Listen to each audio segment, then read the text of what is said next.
Everything about Jesus hints of his Jewishness. Take his name, Yeshua in Hebrew, a fairly common name in ancient Israel, meaning salvation, and linked with another ancient Israelite name, Joshua. He wasn't a rabbi himself, although he was called rabbi. At the age of 30 he left his home, and met John the Baptist, whom Josephus says exercised great influence on the people. There is no Christian element in his baptism by John, and as far as we can tell, Jesus never baptized anyone.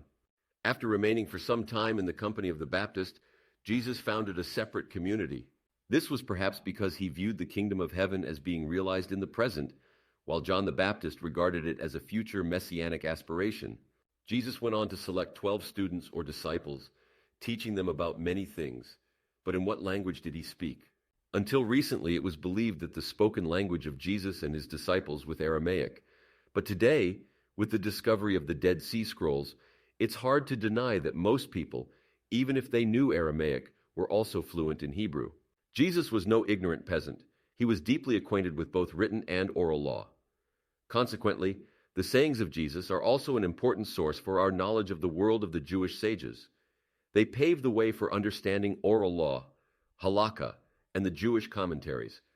Let's face it, it's virtually impossible to understand the essential words of Jesus without having some familiarity with rabbinic literature. The Pharisees live thriftily, giving in to no luxury, for they follow what the word in its authority determines and transmits as good. They believe that to keep what God wished to counsel is worth fighting for. Out of respect, they defer to those advanced in years. Nor are they so bold as to stand in opposition to what the elders have proposed. While claiming that everything is affected by destiny, they do not deprive human will of power in these things. For it occurred to God to make a combination and to admit to his counsel the will of men, with its virtue and its vice. Their belief is that there is an undying power in souls, and that, under the ground, there is an accounting to reward and punish those who are righteous or unrighteous in this life.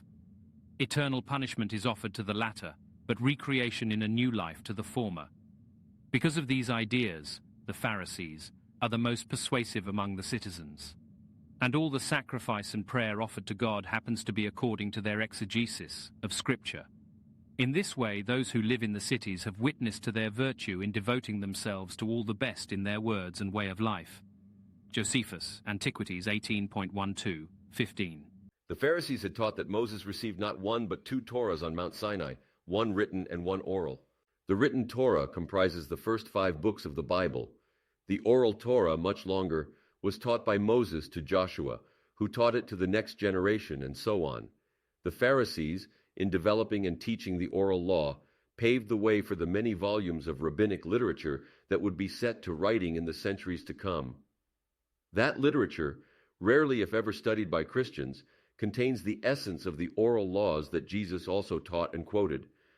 If you're familiar with the famous novel and film, Fahrenheit 451, you recall a story about some future time when the great books of our culture would be passed out and memorized, in fear of a decree that they be destroyed. Rabbinic literature is just the opposite. Originally, the oral law was to be committed to memory. It could not be written down. But as time passed, in fear that it could no longer be memorized properly, it was finally set to writing.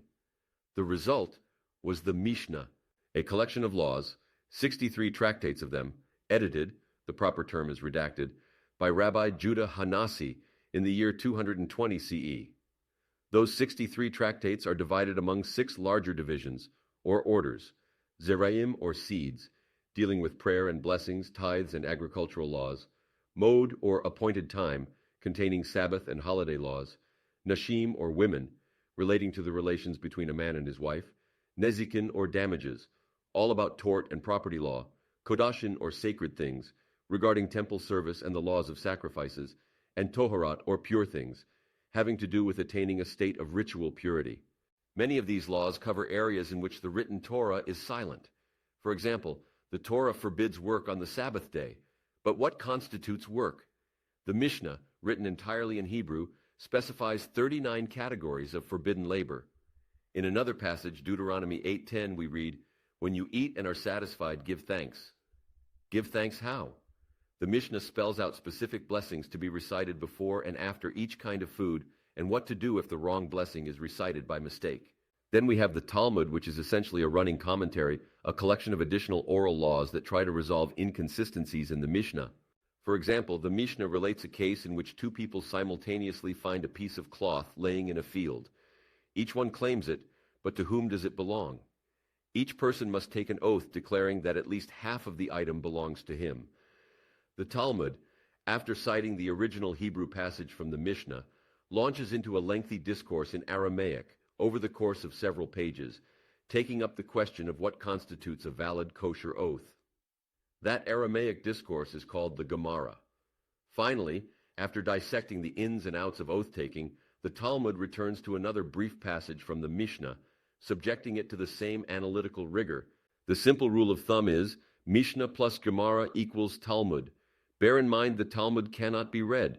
It must be studied in the lively company of others who debate every word, often from dawn till dusk. Whereas the Mishnah fits into a single volume, the Talmud is an encyclopedia of wit and wisdom, the law in folklore, speculation, and theologizing that demands a lifetime of study. In fact, the very word Talmud means study, and as if Mishnah and Talmud are not enough to study, we also have the many volumes of Midrash, which is commonly defined as the process of interpretation by which the rabbis filled in gaps found in the Torah. It is a literature that seeks to ask the questions that lie on the tips of our tongues and to answer them even before we have posed them. What made Cain kill Abel? Was it jealousy over his own rejected sacrifice? Why would God choose the sacrifice of one brother over another? Did Isaac know that his father intended to sacrifice him on that altar? Did Sarah know what was going on? These are only a few out of thousands of questions for which the rabbis struggled to answer. There are, we should note, two types of midrashim. There's Midrash Agadah, relating instructive stories and parables. Jews have always taught by way of parables, and Jesus employs the same technique. There's also Midrash Halakha, relaying even more Jewish laws and practices. Interestingly, many Christian scholars think that keeping the commandments, especially the oral law, was somehow a problem for Jesus. While it's true that the New Testament records certain disputes regarding the keeping of particular commandments, most of them center on minutiae. For example, we're told that some Pharisees criticized Jesus' disciples for not washing their hands before a meal. But it was only during Jesus' time that this custom was established at all. Then there's the question of Jesus healing people on the Sabbath, but we can't find in the first three Gospels any such act recorded. It's only found in the Gospel of John. Furthermore, healing through speech was permitted by Jewish law, even in cases where it was not a matter of life and death. And any healing was always permitted in cases of life and death, even on the Sabbath and Yom Kippur. Then there's the case of Jesus' disciples plucking heads of grain on the Sabbath. Was this a violation of Jewish law? Not according to the Galileans, who held that this was permissible as long as they were rubbed by hand and one did not use one's fingers. Again, this is trivia and hardly worthy of the claim that Jesus relaxed Jewish law. Jesus was scrupulous in keeping the commandments, often agreeing with the conservative school of the Pharisee Shammai, when it came to such matters as divorce and the question of proselytism. On various ideological matters, he was closer to the house of Hillel, which became authoritative in rabbinic Judaism down to the present day. Hillel, who lived in the 1st century BCE, famously declared, "That which is hateful to yourself, do not do to your neighbor." Jesus changed the statement from a negative to a positive. Love your neighbor as yourself. It can be generalized that Shammai's teaching was motivated by a fear of sin, while Hillel's centered on the love of one's fellow. If we think of Jesus himself as a Pharisee, he likely formed a bridge between Shammai and Hillel. Like other Pharisees of the day, Jesus regarded the Torah and its every letter as a world complete in itself, on which the existence of the physical world depends. In his eyes, the smallest commandment weighs as heavily as the greatest. To that extent, he shared the worldview of the ancient sages and the pious Hasidim. By being stringent in moral matters, he wanted to develop the humanitarian side of Judaism. He echoed the view of the Pharisees that one who even glances at a married woman has committed adultery in his heart. The sages had noted that the very word adultery in Hebrew, tinaf, contains 4 letters, going on to comment that a man commits adultery 4 ways, with his eyes, hands, heart, and feet. Such sayings of Jesus are in fact hard to understand without studying Mishnah and Talmud.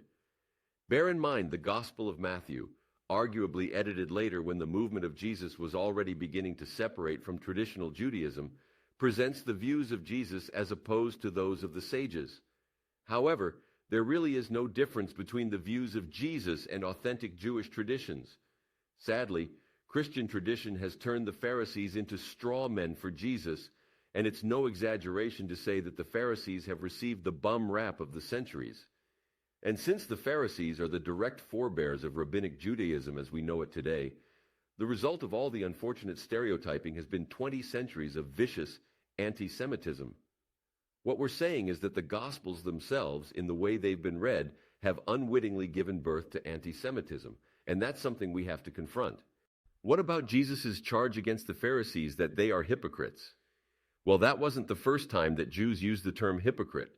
The Talmud tells us that Alexander Yanai said to his wife, "Fear neither the Pharisees nor those who are not Pharisees, but fear only the hypocrites." Zavuim, or colored ones in Hebrew. This reminds us of Jesus' comparison of the Pharisees to whitewashed sepulchres that are full of maggots inside. According to another passage, Jesus claimed that the Pharisees lay heavy burdens on the shoulders of others while being unwilling even to lift a finger. Again, we find that Jesus did not speak in a vacuum. The Jerusalem Talmud speaks of the so-called Schemite Pharisee as follows. He lays the burden of the commandments on the shoulder. The word for shoulder in Hebrew happens to be Skem, the name of the ancient Israelite city, as well as the modern Palestinian city of Nablus. Hence the term Schemite, or shoulder Pharisee.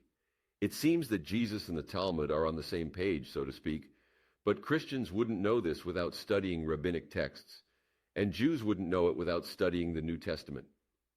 And speaking of the same page, we might want to consider a few sayings from one of the greatest Pharisee sages of all, Yohanan ben Zakkai, who also lived during the 1st century and was personally responsible for the survival of Judaism beyond the catastrophe of the Great Revolt. If you have a sapling in your hand, and someone should say to you that the Messiah has come, stay and complete the planting, and then go to greet the Messiah. Acts of loving kindness now supersede sacrifices as the preferred way of attaining God's forgiveness. For benevolence on the part of a nation has the atoning power of a sin offering. As the prophet Hosea declared, "I desire mercy, not sacrifice." If you have learned much of the Torah, do not take credit for it, for this was the purpose of your creation. Ben Zakkai, like Yeshua, also warned against an obsessive devotion to study, emphasizing that piety was just as important as scholarship. Whoever possesses both these characteristics at the same time is like an artist who has his tools in his hands. Bottom line, when Jesus criticizes the Pharisees, he's doing nothing different from what the Jewish sages themselves did. Christians commonly assume that Jesus had a bone to pick with the Jewish leaders, and that those same leaders were ultimately out to do him in. Oh, really? With all the negative stereotyping of Jews and Jewish leaders, little consideration is given to the fact that the Jewish sages themselves were just as critical of hypocrites as Jesus. In the Talmud, 7 types of Pharisees are listed, and 5 of them are called hypocrites. Also in the Gospels, Jesus declares, "The scribes and the Pharisees sit on Moses' seat. Therefore do whatever they bid you. Observe and do." Does this sound like someone who was relaxing Jewish law? He goes on to say, "But do not do after their works." Clearly, he's making a distinction between the negative types of Pharisees and those whose teachings are positive and upright. He saw in the Pharisees the heirs of Moses and therefore the true interpreters of the Torah. But he also criticized them for not doing what they called others to do. When it comes to what the Pharisees actually stood for, it's no exaggeration to say that Jesus agreed with 95% of everything they taught. That included the whole notion of an oral law that supplements and reinterprets the Torah, and the whole concept of the resurrection of the dead, a doctrine the Pharisees had widely taught for over a century before Jesus was born. What about Jesus' famous criticism of certain customs of the Pharisees, such as this statement attributed to him? "Everything they do is done for people to see. They make their phylacteries wide and the tassels on their garments long." What are phylacteries? It's the Greek equivalent of the Hebrew tefillin, the small leather boxes containing Hebrew texts on vellum, worn by Jewish men at morning prayer as a reminder to keep the law. The same verse references the fringes attached to the corners of a male Israelite's daily garment. They were worn in fulfillment of the biblical commandment. You shall make yourself tassels on the four corners of your garment with which you cover yourself. The Pharisees interpreted this in a literal way, and the ancient cloak ultimately evolved into what we call today a prayer shawl. Is it odd that Jesus would criticize this custom when the New Testament tells us that he wore such a cloak himself? We read, "A woman, who was diseased with an issue of blood 12 years, came behind him and touched the hem of his garment." So did Jesus act like a Pharisee even while criticizing them? Was he simply criticizing the hypocrisy among certain Pharisees? Or was Jesus perhaps himself a Pharisee? Those are just a few of the questions posed by textual critics. The most important question is, what do you think?